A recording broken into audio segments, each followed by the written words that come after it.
What is going on, YouTube people? New York Cards and Comics here.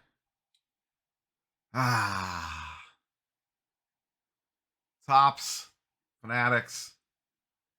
I think this might be their biggest screw up yet.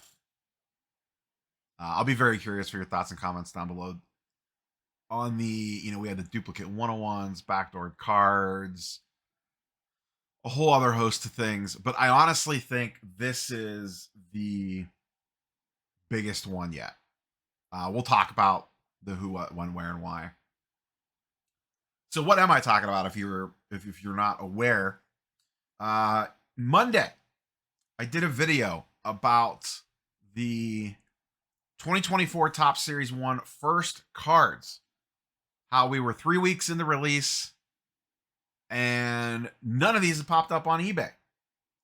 Yet there was mysteriously cards that look like base cards with 101 stamps on the back, but no first card logo, this thing right here, on the front.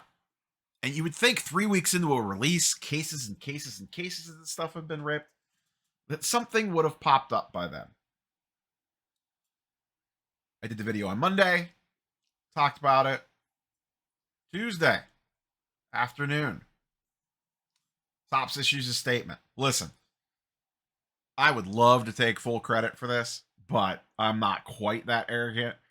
People have been talking about this all weekend long. Chatter started late last week. I probably wasn't even the first person to make a video about it, so I wouldn't be surprised if someone else out there did. But I will take a small pat on the back that maybe I was like 3% of the push of all the stuff that they were hearing about this issue. So, Topps has come out and said, hey, you know how you guys are looking for those first cards? You're going to need to look a little harder because we forgot to stamp them. Oops.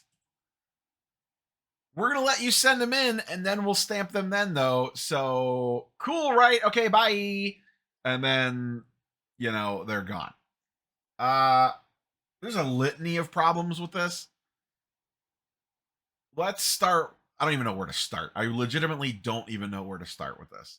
First, how many of these things have been thrown out already?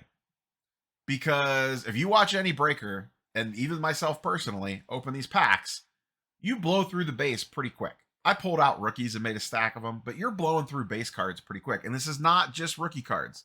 This is on every single card in the 350 card checklist. One of these exists. So how many of these have already ended up in the trash and are just gone? Just never to be seen again. That's problem one. Problem two. How easy is it to fake the 101 stamp on the back? How many people right now are trying to stamp a Ellie De La Cruz 101 and get it sent in the Topps first?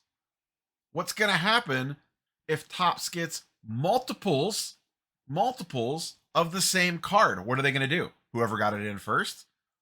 Because what if someone's able to figure out a fake stamp on the back? 3, if you still have base cards going around, now you have to go through every single one of them again. That personally to me does not sound like a whole ton of fun. 4, this is a nightmare for breakers. Every breaker that breaks Series 1 now has to check the back of every single base card for the 101 stamp because it's not marked on the front. The other thing we don't know, which I wish they would have told us, but let's be honest, they probably have no idea. Where do these things fall in the pack? Are they turned around or not? That would be helpful information. Hey, you'll find these typically in the hit slot or next to the hit slot, or they will be turned around in a pack. Sure would be nice to know. Maybe give us a little bit of information on this. So there's that aspect of it. Let's talk about why I think this is their biggest F up to date. So in the Fanatics era, let's call it. And listen, I'll say it again. I've said it 1,000 times. I will give Fanatics props when they do cool stuff. I will give them crap when they do dumb stuff. And this is about as dumb can get. How do you make this one of the major marketing pushes of the release. Oh, first card.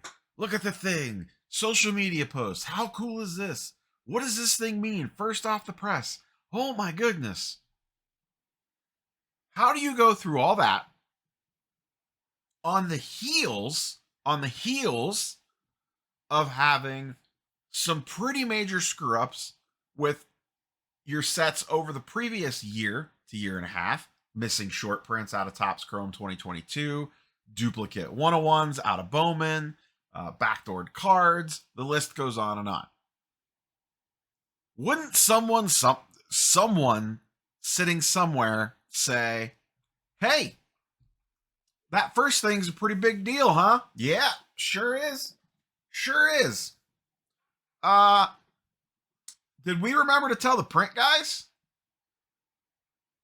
Oh, yeah. Yeah, we told the print guys for sure. For sure we told them about that. Okay. You're pretty confident? Oh, yeah. Yep. We're good. I gotcha. All right. We don't need to double check or anything. You know, it's a huge special card that we're going out of our way to stamp the 101 on the back. Could maybe just one person, could you call down there and see if one person could just like flip the sheet over and make sure that the stamp's on there? You know, this was a custom stamp we had to made. We used it a bunch, right? All 350 times. Yeah. Yep. Sure did. Yeah. All right, I gotta go. I got another call coming in.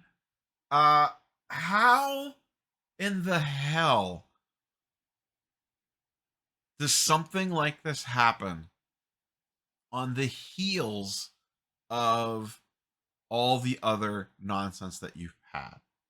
Especially when you made a big marketing push out of this. This is why I think this is their worst screw up.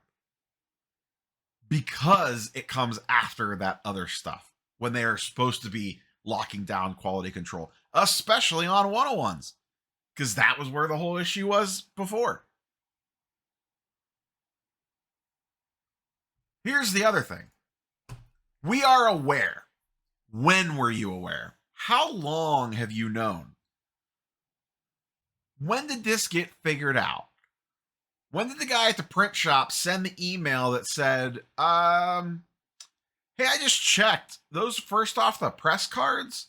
Like, we never got the stamp for that. So I don't think any of them got stamped. I don't know. Like, when did you guys put the pieces together? Because here's the problem, like I talked about at the top. How many people have thrown these away already? How many breakers blew by them innocently? I mean, they would have no idea. Why would a breaker check the back of a base Will Brennan card to see if something's on there, or the LA Dodgers team card? Why are they going to check the back of that? I don't blame them. I get it. They didn't know. So now, you know, how many, like I said before, how many of these cards have been tossed? How many of these cards have already been missed? Now it's a headache for anyone breaking this product. If I had a bunch of Topps Chrome or Topps Series 1 to break, I'd be like, nah, we're good. I'll just sell this stuff sealed and move on. Because the way I've always understood it is that flagship products are not very profitable for breakers as is. Now you're going to add in the hassle that they have to check the back of all these base cards. Or better yet, what you would probably do is just say we're shipping everything. That's a sorting nightmare. That's a shipping nightmare. I don't know what's easier or what's worse. But when did you know? Why did you wait to tell us? If people didn't start asking questions and poking around on this, would you have said anything? I don't know. I have no idea. If there wasn't chatter on this over social over the weekend, if I don't do a video about it, if other people that probably did videos about it over the weekend and into the first part of the week, are we hearing from them today? I don't know. I really don't. No idea if this statement would have come out or not. Or if they would have just been like, maybe they won't notice. This will be fine. Send Tom Brady to another card shop. We'll be good. Full disclosure, I did not mind Topps Rip. I actually thought that it was a good marketing event from afar. I did not attend one, but that's neither here nor there. I don't even know anymore. I really don't even know anymore how this happens. I really don't. This on the heels of, all the Fanatics jersey nonsense. I said I was going to make a video about that. Probably not going to get to it now. We'll just chalk this up as some more nonsense in the Fanatics camp. And, our brothers in arms, Panini, is, they're just not putting autos in product and diluting down their product and charging $1,000 a box. So it's not like the grass is greener on the other side, folks. It sucks on both sides of the grass for the most part. I don't know. Buy singles. Don't rip wax. It's the easiest solution, in all honesty. Don't degenerate, rip wax. You can enjoy the Topps products and not open a single pack. I could go buy all my Guardians cards that I want or whatever other, short prints I want to chase and buy singles. Now, is that how you want to participate in the hobby?